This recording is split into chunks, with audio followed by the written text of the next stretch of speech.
Gaylord Perry, Hall of Famer. He was known for cheating all the time. Never seen anyone throw that hard, that easy.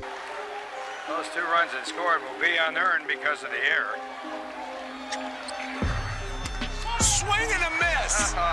For me personally, I was really looking forward to him being here, and I'm sure Cleveland as well. I know the fans, they always loved the way he played. And baseball is supposed to be the pure game. 9 innings, 4 bases, 3 strikes. The rules are simple and fair. The competition is honest, or at least that is what we want to believe. But when someone points at a player and yells, "He's a cheater," everything changes. The game we love gets twisted into something unrecognizable. The purity vanishes. Ron Darling spent his entire career watching players bend every rule they could find. He saw pitchers turn baseballs into weapons with sandpaper and glue. He watched hitters stuff their bats with cork and rubber. He witnessed the game he loved being corrupted from the inside out, and now he is ready to break it all down for everyone to see. I am Mason, and this is Baseball Icons. The 6 biggest cheaters in baseball history did not just break rules to win games, they changed how the entire sport is played.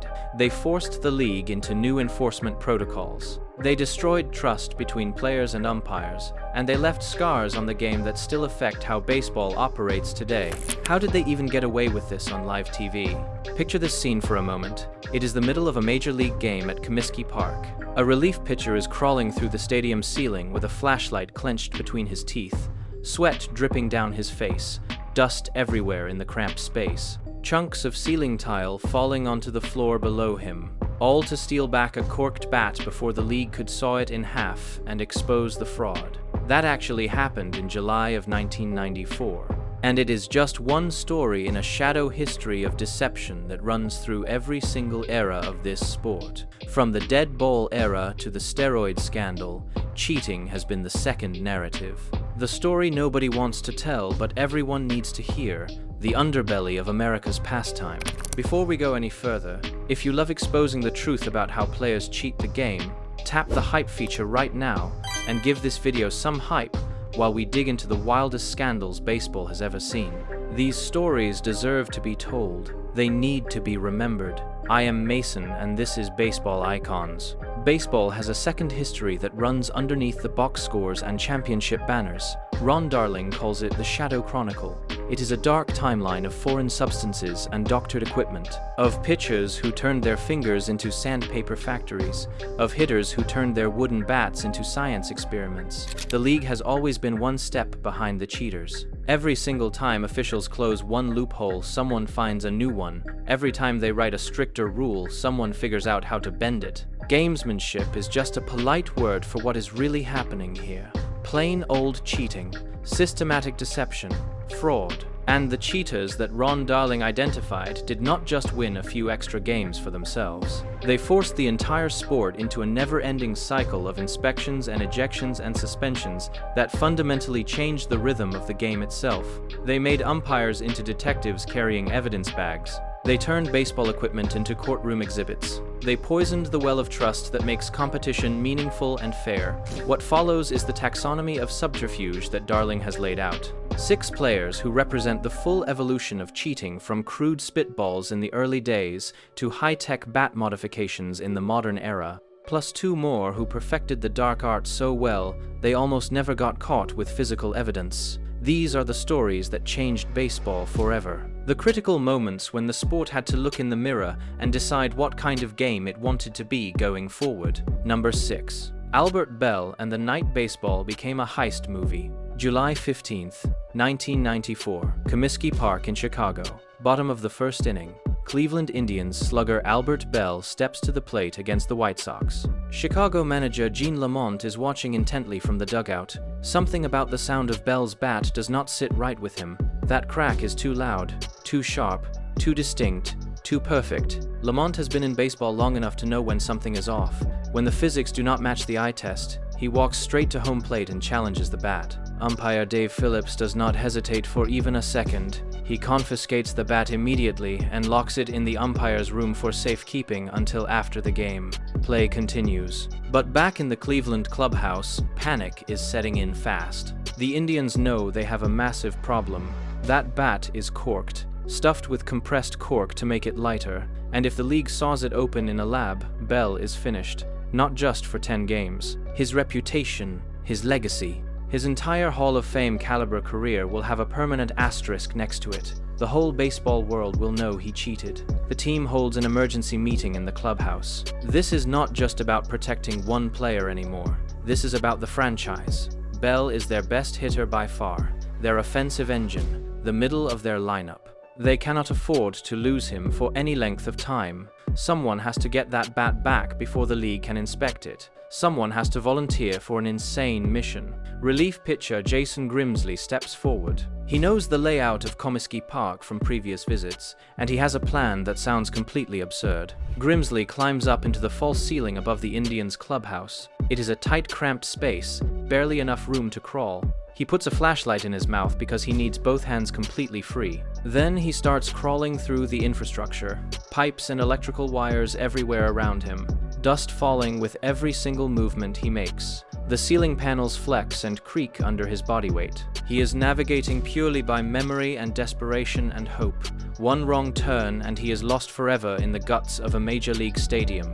One loud noise and security is on top of him, but Grimsley keeps moving forward, inch by painful inch, crawling through the pitch, dark towards the umpire's room. He finally reaches the right spot. He can see light bleeding through the cracks in the ceiling panels below. This is it. This is the room. He very carefully removes one tile and drops down into the umpire's room. The bat is right there on the wooden table, sitting in plain view like a trophy waiting to be claimed.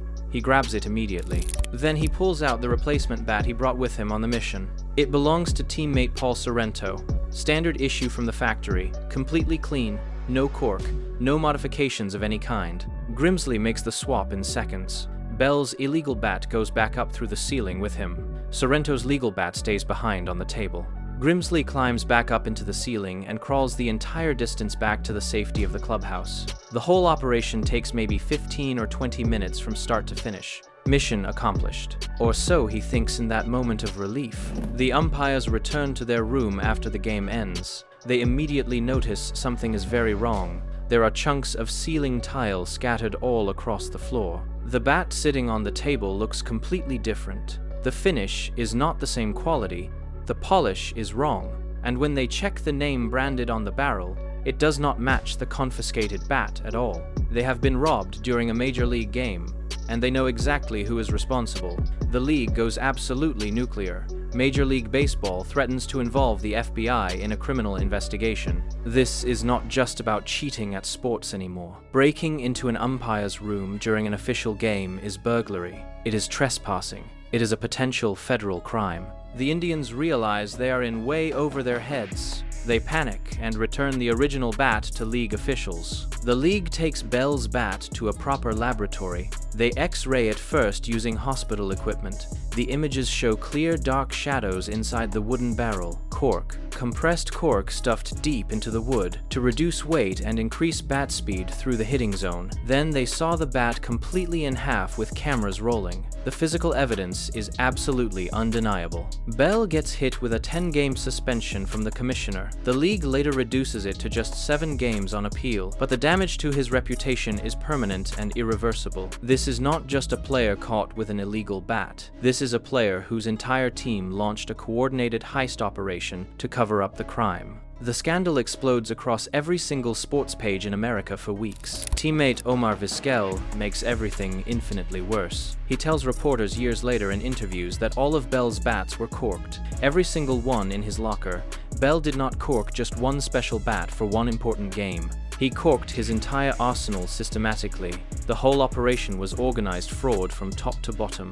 Belle never publicly admitted it. He maintained his complete denial until the very end of his career. But the physical evidence spoke much louder than his words ever could, and the Batgate incident became the single defining moment of his entire career, not his monster power numbers, not his incredible run production.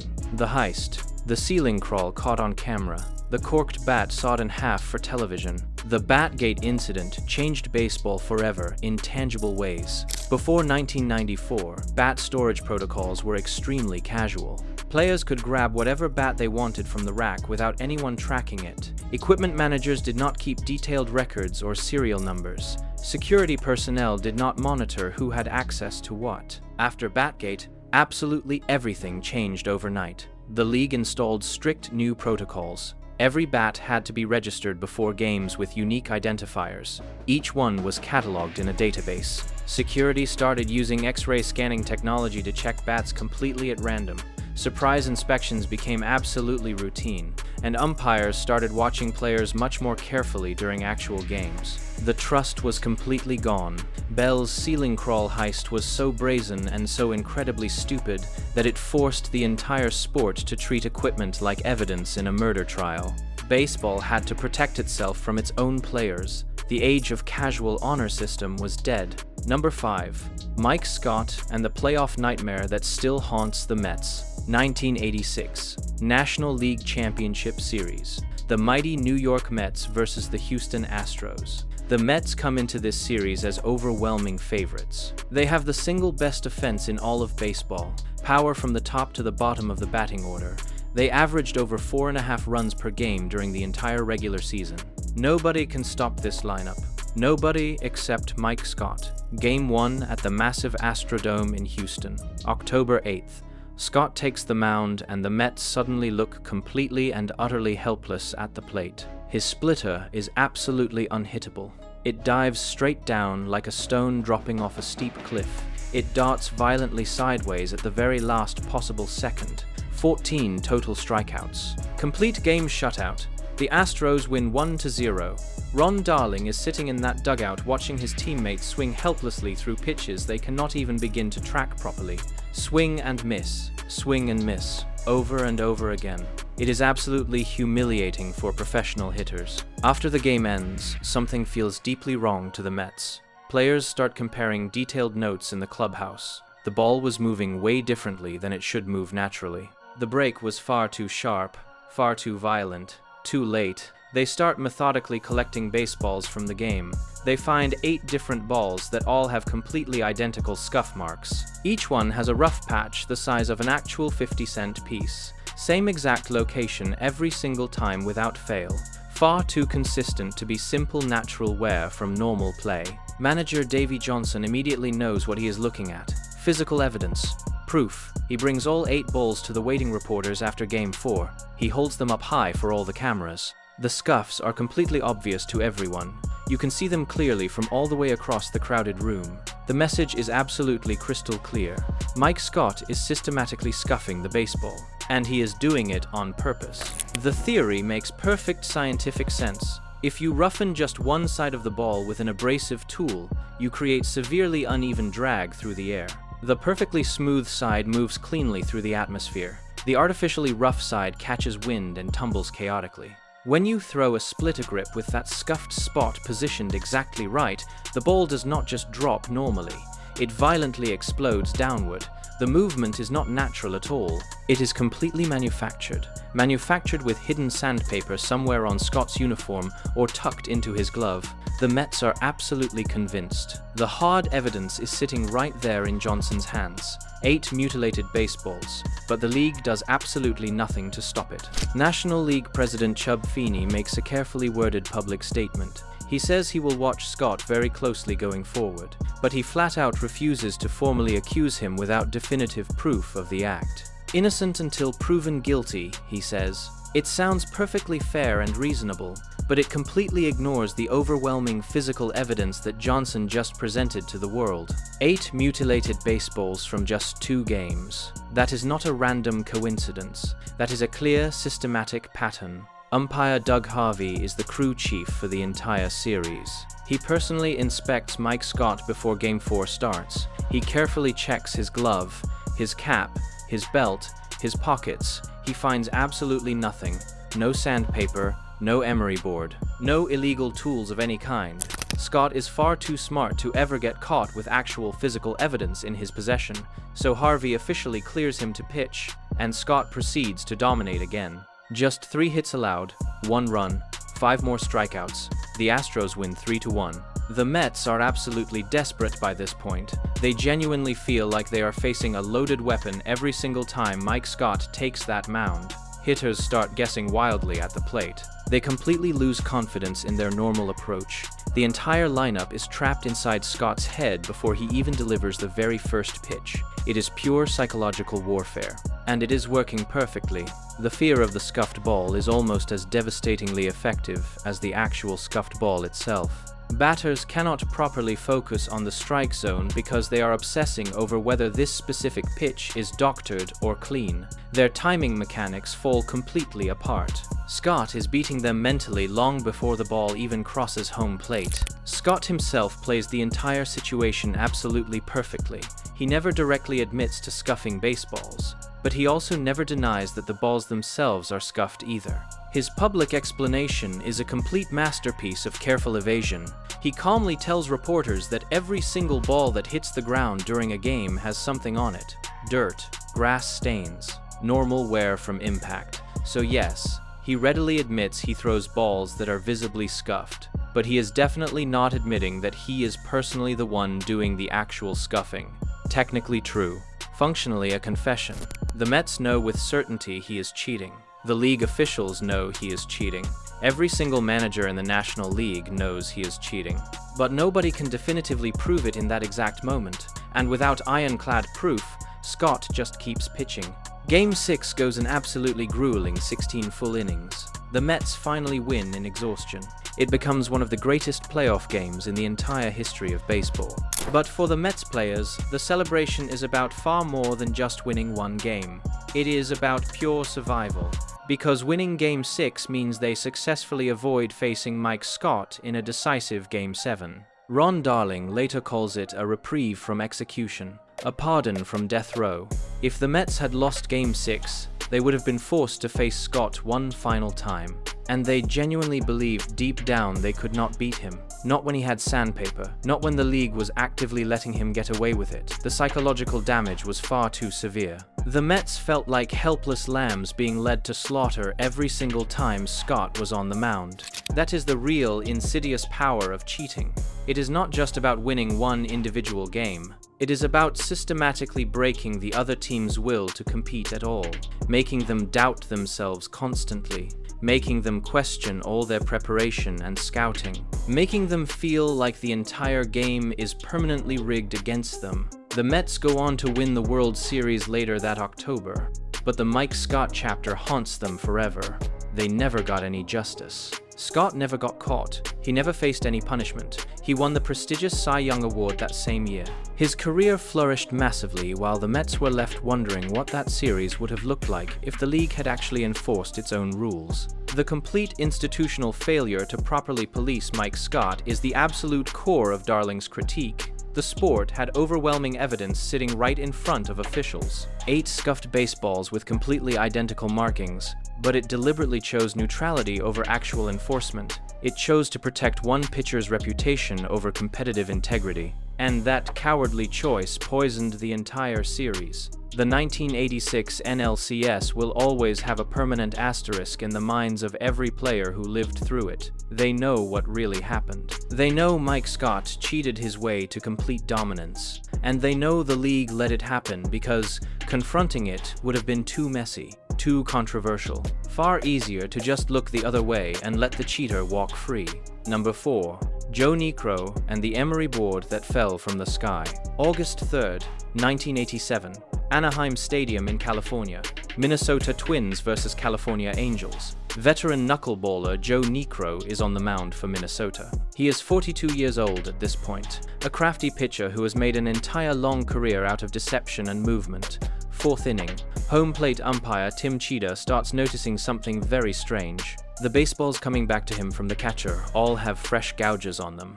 Not normal wear, not the usual nicks and scuffs from hitting the dirt, deep cuts, fresh scratches. The kind of specific damage that absolutely does not happen naturally during normal play. Cheetah shows the suspicious balls to the rest of the umpiring crew. They all see it immediately. Something is definitely wrong here. They decide to inspect Niekro directly on the mound. Angels manager Gene Mauch is watching carefully from the dugout. He is not even slightly surprised by the inspection.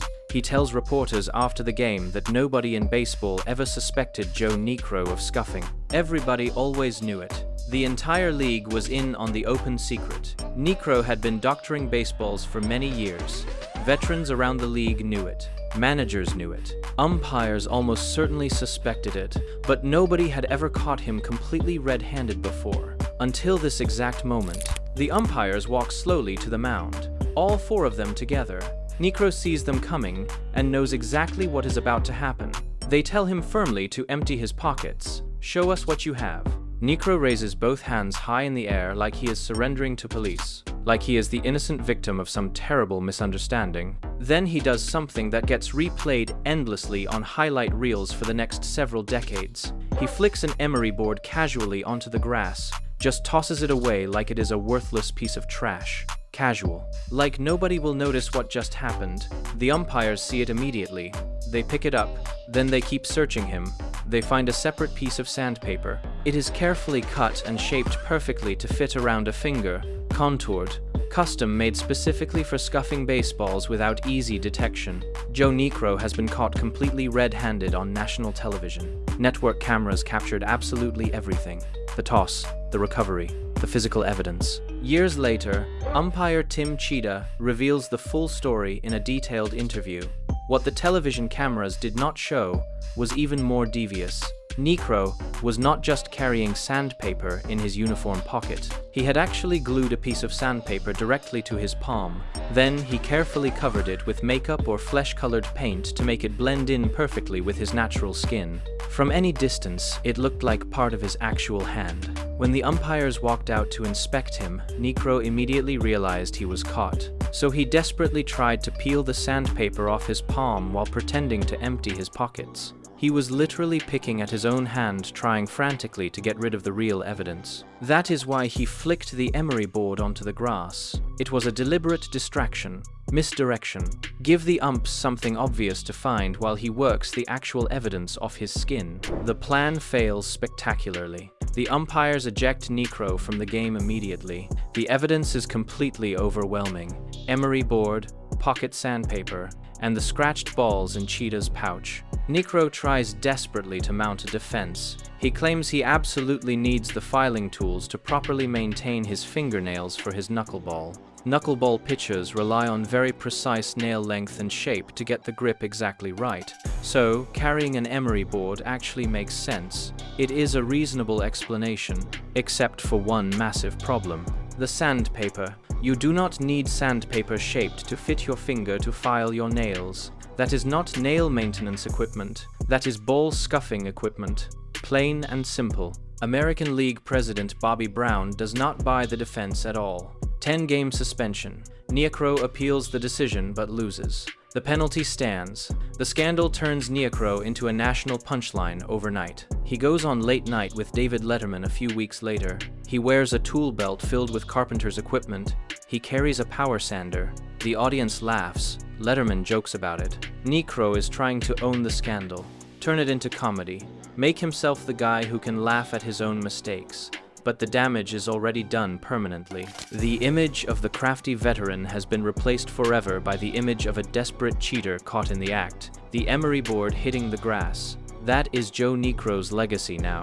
The Niekro incident matters because of the visual spectacle. This was not a rumor, not an allegation, not a he said, she said situation. This was a televised ejection with actual physical evidence. Cameras caught the whole thing live.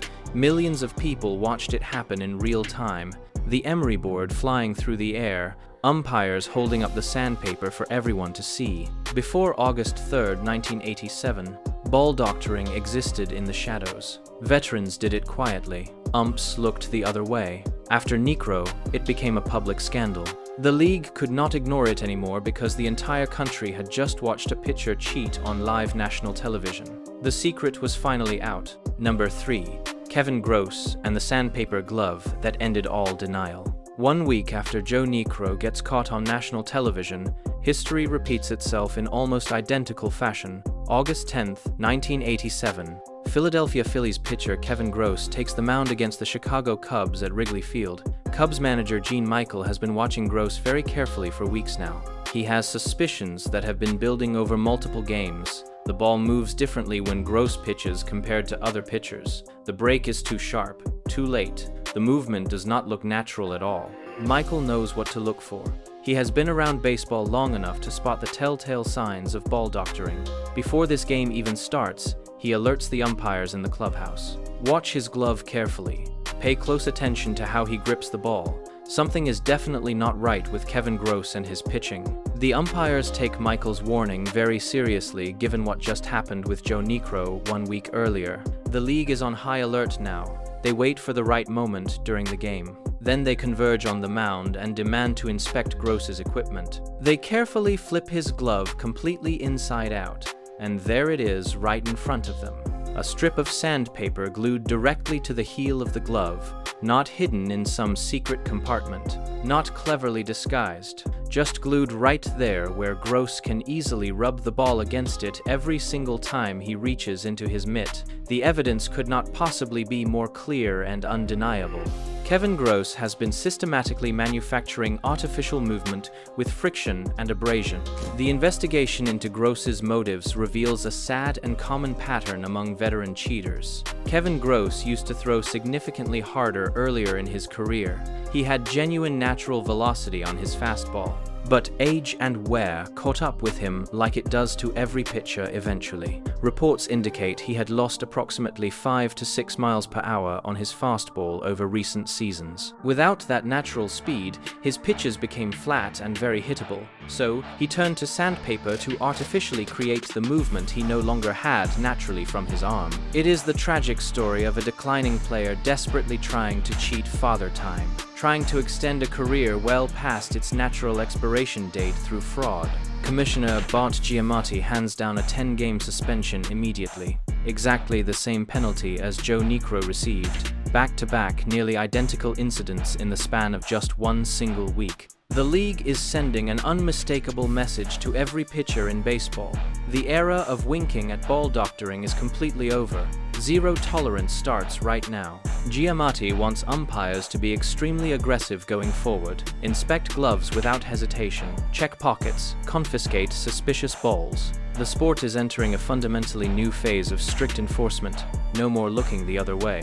The Kevin Gross suspension matters enormously because it removes any remaining ambiguity about intent. Joe Niekro could at least attempt to claim the emery board was for nail maintenance, even though nobody believed it. Gaylord Perry could always claim his ritual touching was just mind games, but Kevin Gross had sandpaper permanently glued to his actual playing equipment. There is absolutely no gray area left. No possible room for interpretation. It is pure systematic fraud caught red-handed, and the 10-game penalty immediately becomes the new standard for getting caught doctoring. The message is clear. Cheat, and you lose nearly 2 weeks of your season. Number 2. Gaylord Perry and the spitball as psychological warfare. Gaylord Perry is the absolute godfather of modern pitching deception. He is the architect of the contemporary era of ball doctoring. The spitball was officially banned way back in 1920. The league gave a grandfather clause protecting active spitball pitchers until 1934. Then it disappeared completely from baseball for multiple decades. Gaylord Perry brought it roaring back to life, and he turned the illegal pitch into a sophisticated art form that went far beyond simple mechanics. 1967.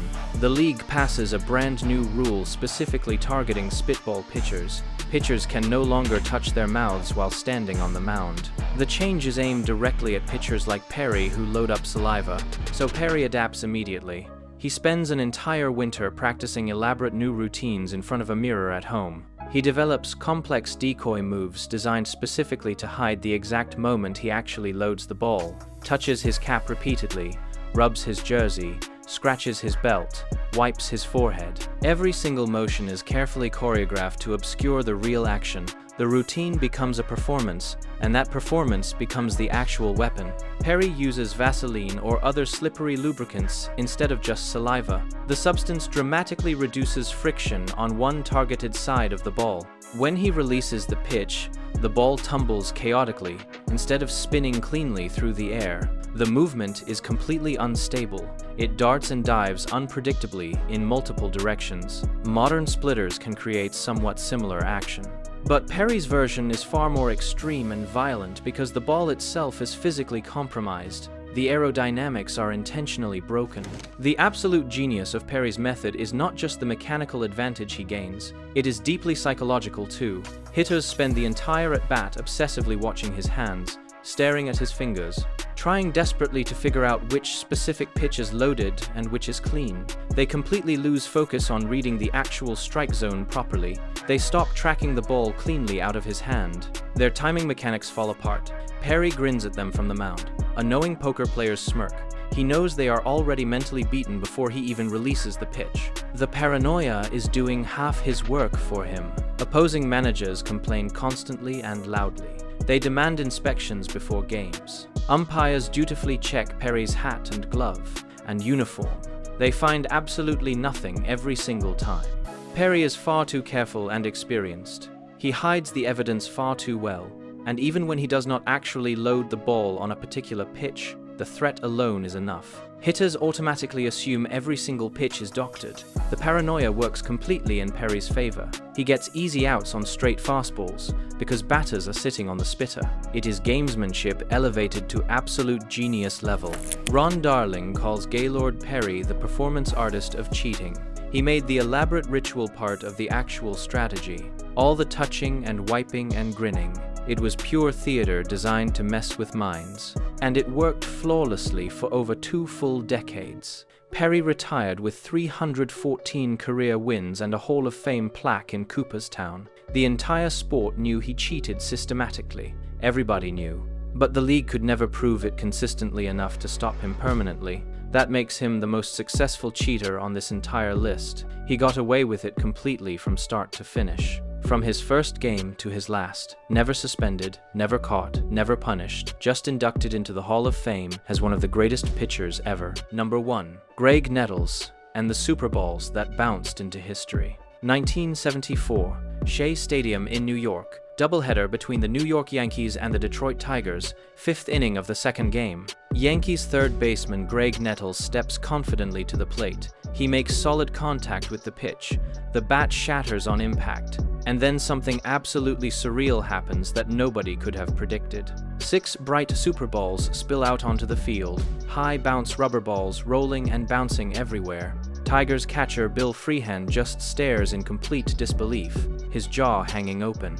Umpires scramble frantically to collect all the evidence bouncing around. The crowd absolutely erupts. Nobody has ever seen anything remotely like this in a major league game. Nettles' explanation for the bizarre incident is as wild as the incident itself. He claims that a fan in Chicago gave him the modified bat as a gift for good luck. He says he picked it up by complete mistake before the game because it looked very similar to his regular bat. The story is absolutely ridiculous on its face, but it is also completely impossible to disprove now. The bat is already broken into pieces. The Super Balls are already scattered across the field. There is no denying the physical evidence at all, but Nettles keeps insisting loudly it was just an innocent accident. The theory behind stuffing Super Balls into a bat is genuinely bizarre. The idea is to create a trampoline effect inside the hollow wood. When the pitched ball makes contact with the bat, the rubber balls inside compress from the impact and then bounce back instantly. That extra spring action is supposedly designed to add extra pop to the contact, add significant distance to fly balls. Whether it actually works in practice is highly debatable. Physics experts have questioned it, but the intent to deceive and gain an unfair advantage is absolutely obvious. Nettles loaded that bat deliberately and intentionally, and he actively used it in an official major league game. The twist that makes the story even more outrageous is that Nettles hit a home run earlier in that same exact game with the same exact bat. That homer officially counted in the record books because the bat did not break during that particular plate appearance. There was no evidence exposed, so Nettles got to keep the run. He only got caught when the bat finally shattered and revealed the fraud inside. The league gives him a 10-game suspension for using illegal equipment, but the damage is already done to the integrity of the game. Nettles had been using that bat for who knows how long. The Super Balls are critically important in baseball's cheating history because they show just how creative and desperate players got with bat doctoring over the decades. Cork was extremely common. Drilling out the thick barrel and filling it with much lighter material to dramatically increase bat speed through the hitting zone. but superballs are next-level absurd. They represent an attempt to fundamentally change the actual physics of the game itself. And even though it probably did not work effectively in reality, the fact that Greg Nettles even tried it shows how far players were willing to go for absolutely any possible competitive edge. No idea was too crazy. No modification was off-limits. If it might help even slightly, somebody would try it. Whitey Ford took cheating and made it systematic. The career of Whitey Ford offers a contrasting perspective on cheating entirely. For Ford, doctoring the ball was not a desperate act of a declining veteran trying to hang on. It was a core component of a Hall of Fame career with the legendary New York Yankees. Ford later admitted openly to an array of creative techniques. He used a sharpened diamond on his wedding ring to cut precise slices into the baseball. When that ring was discovered by umpires, he transitioned smoothly to using a sharpened belt buckle instead. Same result. Different tool. Problem solved. Ford's most famous invention was gunk, a concoction he personally mixed from baby oil, resin, and turpentine. He would carefully apply this substance to the baseball to dramatically manipulate its movement through the air. Furthermore, Ford's cheating was never a solo operation. It was a collaborative team effort. His catcher, the great Elston Howard, would systematically scuff balls on his shin guard buckles before returning them to the mound. They had it down to a science. In Ford's view, these techniques were not violations of integrity. They were refinements of the pitcher's craft, improvements, advantages. One of his most brazen admissions involved doctoring a ball during the 1962 All-Star Game specifically to strike out Willie Mays. He did it to settle a country club debt with Giants owner Horace Stoneham. That is how casual Ford was about the whole thing. It was not shame, it was pride. Don Sutton never got caught, and that made him the most dangerous. Don Sutton's legacy is defined by a different kind of persistence entirely. Unlike Joe Niekro or Kevin Gross, who got caught with physical tools, Sutton was never once caught with an emery board or sandpaper in his possession.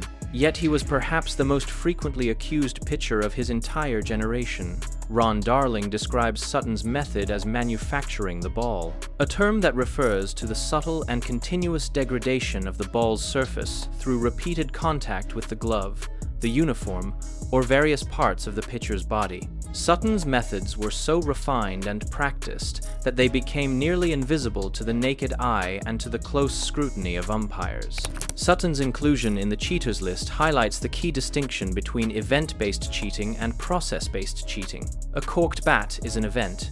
You either have it or you do not. But manufacturing is a process. It happens gradually over multiple pitches. By avoiding the obvious tools of the trade entirely, Sutton was able to maintain a 300-win career while operating in a permanent state of suspicion. Managers accused him constantly. Umpires watched him closely, but nobody ever found the smoking gun evidence. For Darling, Sutton represents the most successful version of the dark arts, the player who successfully integrates systematic deception into their standard operating procedure without ever providing definitive proof for the league to prosecute. He made the Hall of Fame while everyone knew what he was doing, but knowing and proving are two very different things. The evolution of cheating is an arms race that escalated over decades. The history Darling lays out shows a clear progression. It starts with Gaylord Perry and the old-school spitball, a slippery substance on the fingers. Simple, low-tech, crude, but effective. Then Mike Scott takes it to the next level with sandpaper in the 80s. More aggressive, more effective, more damaging. Then Joe Niekro and Kevin Gross get caught on television with actual tools in their possession.